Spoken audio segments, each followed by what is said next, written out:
कभी आपने सोचा है कि रेल की पटरी पर ये पत्थर क्यों होते हैं या ट्रेन के पीछे ये एक्स क्यों बने होते हैं? कोल्ड ड्रिंक के ढक्कन के अंदर मौजूद ये प्लास्टिक डिस्क क्यों होता है? और आपका नाखून जहाँ खत्म होता है उसी जगह एक रहस्यमयी चीज होती है जो आपको हैरान कर देगी। ये वीडियो बहुत मजेदार होने वाली है, इसलिए पूरा जरूर देखना। रेल की पटरी पर पत्थर। हर बार जब आप ट्रेन में सफर करते हो तब इन पत्थरों को देखते हो जिसे गिट्टी भी कहते हैं, पर ये आखिर ट्रैक के आसपास क्यों बिछे होते हैं? सबसे पहली बात जो आपको जाननी चाहिए वो ये है कि ये है वो रेल की पटरी, पर जो पटरी आप देखते हो वो इतनी सिंपल नहीं होती है। उस पटरी के नीचे ये होता है कंक्रीट से बने हुए ये लंबे लंबे प्लेट्स जो आप असल पटरी पर देखते हो, इन्हें स्लीपर्स कहते हैं। स्लीपर्स के नीचे ये ग्रे पार्ट जो आप देख रहे हो ये है वो पत्थर जो कि बिछा हुआ रहता है, और इन सारे पत्थरों को बैलेस्ट कहते हैं। उसके नीचे और दो लेयर होता है, ये पीला और ये लाल जो आप देख रहे हो, और उसके बाद वो नेचुरल जमीन होती है जो ये हरे कलर का आप देख रहे हो। हम में से ज्यादातर लोगों को यही लगता है कि सिंपल जमीन के ऊपर पटरी बिछी होती है, पर ये सच नहीं है। ट्रैक को अगर आप गौर से देखोगे तो आपको ये पता चलेगा कि ये थोड़ी ऊंचाई पर बनाई जाती है। उसके नीचे बहुत सारे सेटिंग्स होते हैं। ये जो स्लीपर्स होते हैं जिसके ऊपर ये पटरी बिछती है ये भी बहुत जरूरी होती है। ये कंक्रीट के बने स्लीपर्स पटरी के बीच के गैप को बनाए रखती है, और इस कंक्रीट के बने स्लीपर को एक जगह पर ये पत्थरें रखती है, और यही इन पत्थरों का काम है। मतलब ये पत्थर इस सीमेंट के लंबे लंबे स्लीपर्स को एक जगह पर रखती है, और ये स्लीपर इस लोहे के बने पटरी को एक जगह पर होल्ड करती है। मतलब मेन काम यहाँ पर पत्थर ही कर रहा है। एक ट्रेन का वजन लगभग 10 लाख किलोज होता है, तो आप सोच ही सकते हो कि एक लोहे का बना हुआ पतला सा ट्रैक ही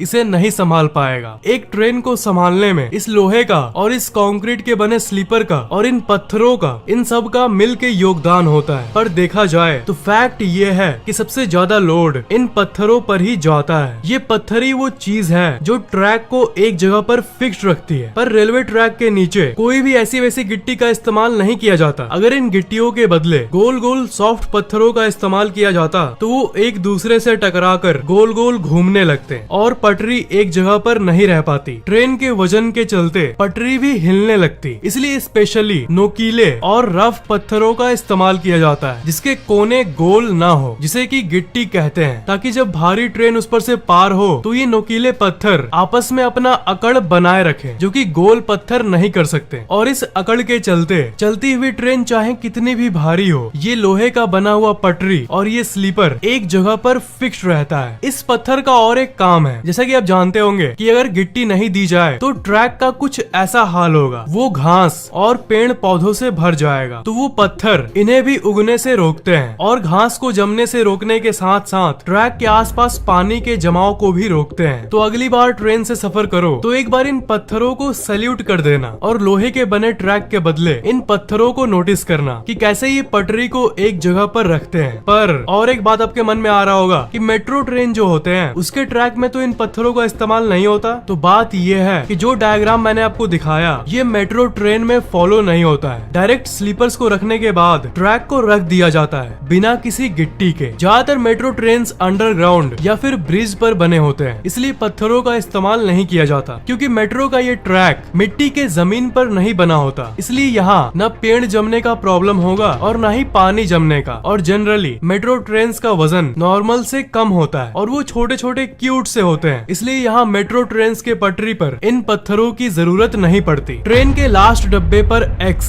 स्टेशन पर जब आप ट्रेन का इंतजार करते हो तब आप बहुत सारे ट्रेन को पार होते हुए देखते होंगे। तब आपने ये जरूर देखा होगा कि लास्ट वाले डब्बे पर एक्स होता है। लोगों के मन में आता है कि ये एक्स आखिर है क्या? असल में ये एक्स एक साइन है जो ये दर्शाता है कि ये ट्रेन का आखिरी बॉगी यानी आखिरी डब्बा है। और सिर्फ एक्स ही नहीं, लास्ट डब्बे में LV लिखा हुआ होता है। इस LV का मतलब होता है लास्ट व्हीकल, मतलब आखिरी डब्बा। जब ट्रेन स्टेशन से निकलती है तो स्टेशन मास्टर हर ट्रेन को देखकर ये श्योर करता है कि आखिरी डब्बे पर एक्स लिखा हुआ हो। मान लो उसने ये देखा कि ट्रेन के लास्ट में एक्स और LV नहीं लिखा हुआ है, तो ऐसी कंडीशन में वो तुरंत रेलवे डिपार्टमेंट को रिपोर्ट कर देता है, क्योंकि एक्स नहीं है इसका मतलब कुछ डब्बे रास्ते में ही रुक गए हैं। दो डब्बों के बीच का लिंकर टूट गया है, इसलिए इमरजेंसी के चलते उस पटरी पर आने वाली सभी ट्रेन को रोक दिया जाता है जब तक सब कुछ वापस नॉर्मल नहीं हो। हालांकि ऐसा बहुत कम होता है, पर लोगों की जान बचाने के लिए ये बहुत जरूरी होता है। आपके मन में एक क्वेश्चन क्वेश्चन आ रहा होगा कि रात के समय थोड़ी ना एक्स किसी को दिखेगा, तो इसलिए रात के समय इस एक्स के बदले इस छोटी सी बत्ती का इस्तेमाल किया जाता है जो कि इस एक्स के नीचे होता है। ये बत्ती हर एक सेकंड में जलती और बूझती रहती है। तो स्टेशन मास्टर रात को ये चेक करता है कि ये बत्ती ब्लिंक हो रही है कि नहीं। तो ये था इस लाइट और ये एक्स और इस एलवी का मतलब बुक मार्जिन। आप अभी अपना कोई सा भी किताब लो, कोई सा भी किताब, उसमें आप ये देखोगे कि जो लाइंस हैं वो थोड़ी जगह छोड़ के शुरू होती है, मतलब इतना सा गैप होता है और फिर जानकारी आती है। पर क्या आपने कभी सोचा है कि ये लाइंस किस लिए छोड़ा जाता है? क्योंकि जनरली तो आप ये जानते ही होंगे कि हमें पेपर का पूरा इस्तेमाल करना चाहिए, ज्यादा खाली जगह नहीं छोड़ना चाहिए, क्योंकि पेपर पेड़ से ही बनते हैं और हम सबको पेड़ को बचाना चाहिए और कागज का वेस्ट नहीं करना चाहिए। पर हर किताब में इतने गैप के बाद ही टेक्स्ट क्यों शुरू होता है? बहुत लोग कहेंगे कि इसमें क्या अजीब बात है, प्रिंटिंग का ये सिंपल स्टाइल है। पर नहीं दोस्त, हर चीज के पीछे कारण होता है। असल में इसका उत्तर जानने के लिए उस समय चलो जब ना कंप्यूटर था और ना ही मोबाइल था। जानकारी को सिर्फ कागज पर ही जमा किया जा सकता था। पर दिक्कत ये है कि चूहे, जी हाँ वही चूहे, किताबों को काट कर जानकारी को निगल लेते थे और इसलिए उस समय गैप देने का स्टाइल शुरू हुआ, ताकि अगर चूहे आकर काटना शुरू भी करें तो जानकारी लॉस्ट ना हो, क्योंकि वो किनारे वाले हिस्से से काटना शुरू करते हैं, साइड से ही वो काटना प्रारंभ करते हैं। पर क्योंकि उतना गैप छोड़ा हुआ है, इसलिए चूहा अगर साइड का हिस्सा काट भी ले तो वो इस खाली गैप वाली व्हाइट एरिया को ही खाएगा और जानकारी अंदर की एरिया में सेफ रहेगी। चूहों के डर से हम लोगों ने ये गैप छोड़ा है। गजब बात है ना?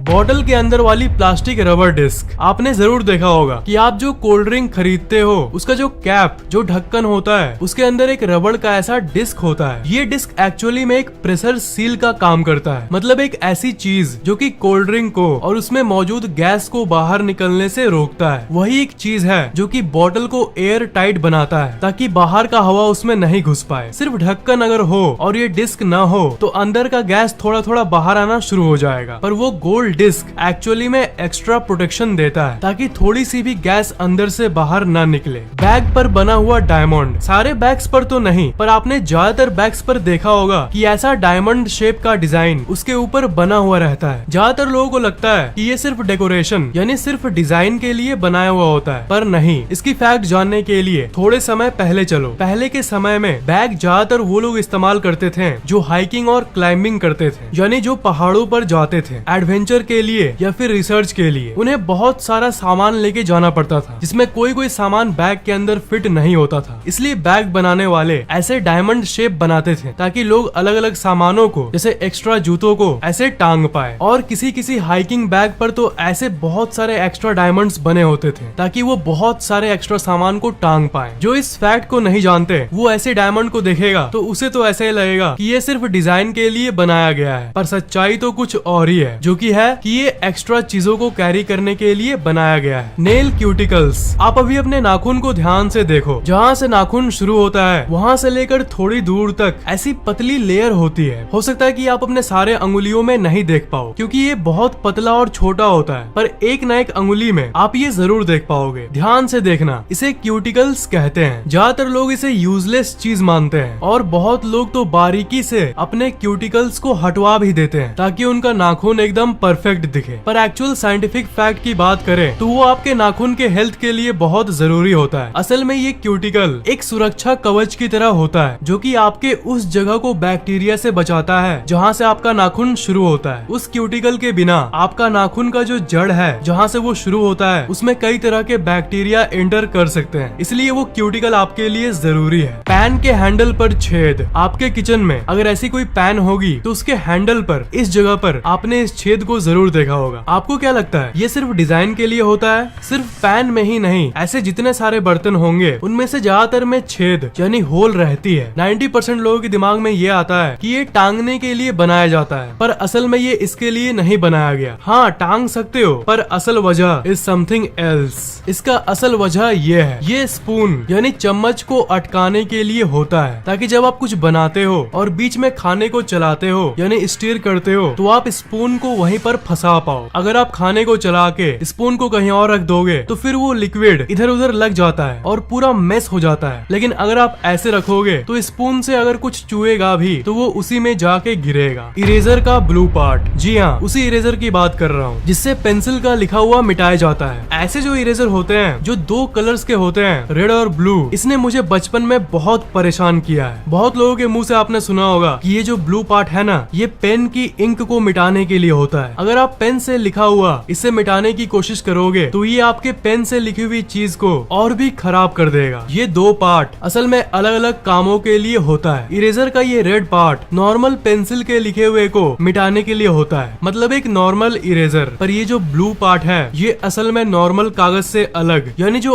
आर्ट कागज होते हैं या जो स्क्रैप बुक होते हैं उनपे अगर आप पेंसिल से कुछ लिखते हो उसे मिटाने के लिए होता है। इन सब कागजों का सतह मोटा होता है, नॉर्मल कागज के मुताबिक थोड़ा ज्यादा रफ होता है और उसमें जो आप लिखते हो वो जल्दी मिटता नहीं है। ये रेड वाला नॉर्मल रबड़ उसे मिटा नहीं पाता, पर ये जो ब्लू पार्ट है ये किसी भी पेपर से, पेंसिल से लिखी हुई किसी भी चीज को मिटा सकता है। Bumps on J and F की। अपने कीबोर्ड पर आपने J और F बटन में ऐसे बम्प्स को जरूर देखा होगा, पर जैसा कि ज्यादातर लोग सोचते हैं वो जस्ट ऐसे ही वहाँ नहीं होता। इसके पीछे भी कारण है। ये उन लोगों के लिए होता है जो बिना कीबोर्ड को देखकर टाइपिंग करते हैं और बहुत फास्ट टाइपिंग करते हैं, वो भी सारे अंगुलियों से। ये J और F एक सेंटर पॉइंट का काम करता है जिनको अंगुलियों के जरिए सेंस किया जा सकता है। मतलब J और F को सेंटर पॉइंट के रूप में फील करके वो लोग अच्छे से टाइपिंग कर पाते हैं। मतलब वो फास्ट टाइपिंग करने वाले बिना कीबोर्ड को देखे J और F को फील कर लेते हैं उस उठे हुए बम्प के चलते, और फिर उस पॉइंट के रेस्पेक्टिव आसपास के बाकी कीज कहाँ है इसका अंदाजा लगा लेते हैं और धड़ाधड़ तेजी से टाइपिंग करते हैं। आपको सबसे इंटरेस्टिंग कौन सा लगा? ट्रेन वाला फैक्ट, बैग पर बने डायमंड का फैक्ट, या आपके नाखून के क्यूटिकल का फैक्ट? नीचे कमेंट्स में जरूर लिखना। इस वीडियो को लाइक करना बिल्कुल भी मत भूलना और शेयर जरूर कर देना, और अभी तक सब्सक्राइब नहीं किए हो तो सब्सक्राइब जरूर कर लेना और बेल आइकन को तो भूलना ही मत, उसे जरूर दबा देना।